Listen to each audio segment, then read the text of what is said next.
The UIF Temporary Employer-Employee Relief Scheme has officially ended.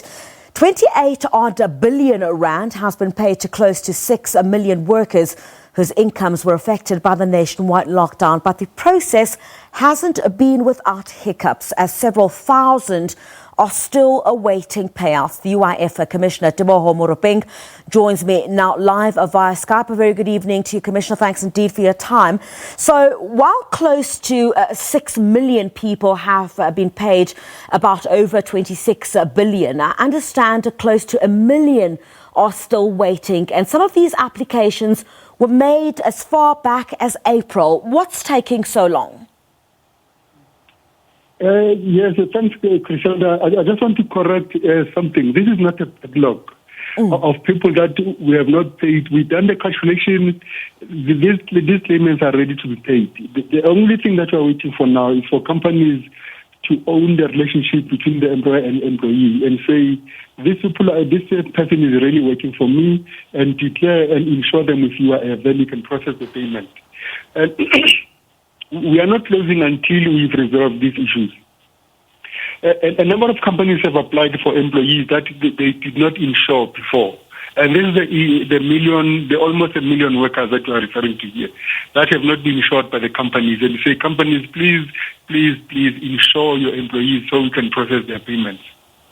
Commissioner, I don't think anyone said it was a backlog, but I think the concern here at the moment is that applications that have been put in as far as April, of course, the social impact is what we're getting to here of, some of these applicants saying that they've been waiting for too long. We were not saying that this is a backlog. What we're asking is, why is it taking so long? People have been waiting for a couple of months now.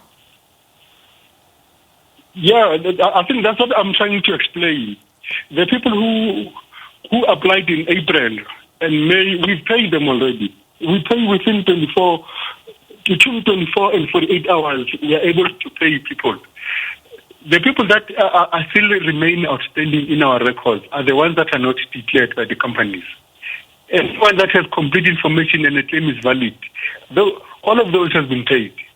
There is no backlog. There's nothing outstanding as far as UIF is concerned with valid claims. All right. So are you saying then that we're getting an undertaking from you that all those awaiting payment will receive their monies, irrespective of the fact that the process is now closed? Everyone who applied will get their monies? Yes. Everyone who has applied, as soon as the claim becomes valid, will process it. And by the way, we have not yet closed for June. We're just upgrading our systems. We'll be opening over the weekend. People can still apply for June. All right. Maybe a bit of clarity there then, Commissioner. The process itself had expired on the 30th of June. Explain to us this extension that you're talking about now, that you're saying over the weekend, the people are still able to get those claims processed. Yes. What I'm saying is we'll still pay for April, we'll still pay for May, and we'll still pay for people who will apply to not pay for is people who are going to apply for July. All right. You broke up there a bit, April, May, June. Apologies, Commissioner. You broke up a bit there. I did not hear what you were saying. Could you please repeat? Okay. Yeah. What I'm saying is, the applications for April, May, and June are still open. People can still apply for those months. Those are the 3 months that the department committed to. We'll still continue to pay.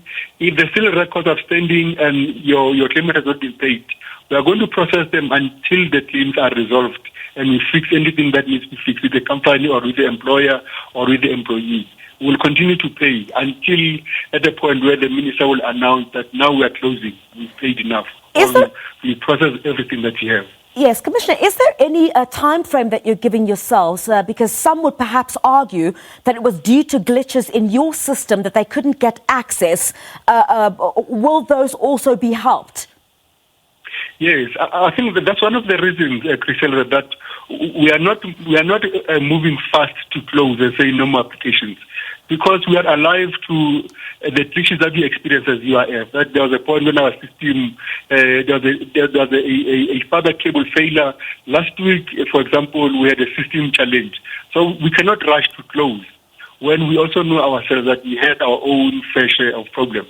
And that's why we still remain open until we can satisfy ourselves that we've processed just about everything that has come through to our offices. All right. So you've also picked up, I understand, quite a number of fraudulent claims. From what you have seen, exactly how many are these? And is this related to employers or is it internal? So far, we have 75 cases under investigation. The top three investigations that we have so far. The investigation is still underway. We are not ruling out any possible collusion with internal staff. We are not ruling out any possible collusion with people in companies and the employees and the employer. So it's still open, and the arrest is imminent. I think once the arrests are made, at least at that point in time, we'll be able to communicate who are the culprits. 75 of these cases under investigation, Commissioner. Would you be able to explain to us, without getting too much into it, the nature of these suspicious fraud that might have taken place here? I think that the majority of the cases, I think about 31 of them, we picked up that there's ghost employees where companies apply for people that don't even work for them. There are people who are deceased, people who are already has been dismissed by the company. That's the lion's share of the applications. Then we have those companies that have applied for a longer lockdown period. When they came back to work mid-May, some of them went back to work towards the end of April, but they still applied for the whole of May, and their employees reported them to the UIF. But no, we were working full-time throughout the process. There is no reason why the company should be applying for this COVID benefit.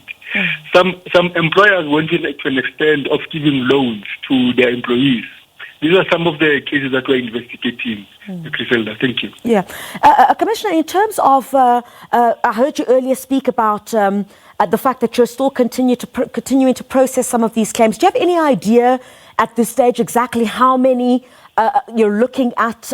We understand it's slightly over 1 million. Do you have the exact figure for us?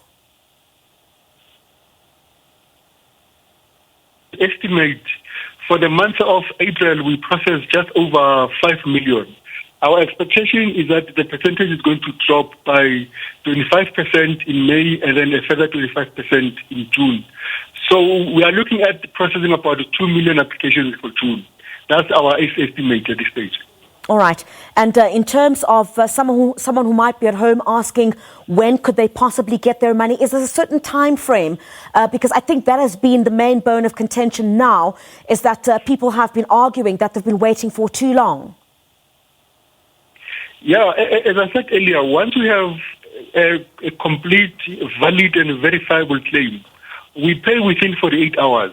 The claims that we have currently are the claims that have incomplete information, that the employers need to furnish us with that information so that we can process. We've even gone to an extent of verifying against the SARS database, against Home Affairs. This is in an effort to make sure that people get their money as quickly as possible. But where we cannot find this data, either from SARS or from Home Affairs and other data sources that we are using, we are not able to process because we are literally processing ghost employees. And that's hence our plea to employers to come back and insure their employees with UIF. All right. If we could also get an update regarding the funneling of 5.7 million rand in COVID relief funds, which was irregularly paid into the account of a Pretoria warehouse worker. Where is that investigation at the moment? The investigation is with the Hawks at this stage, and the Hawks are busy finalizing the few steps in the process. But at this stage, that's all I can tell the public. But do you have the Hawks are done?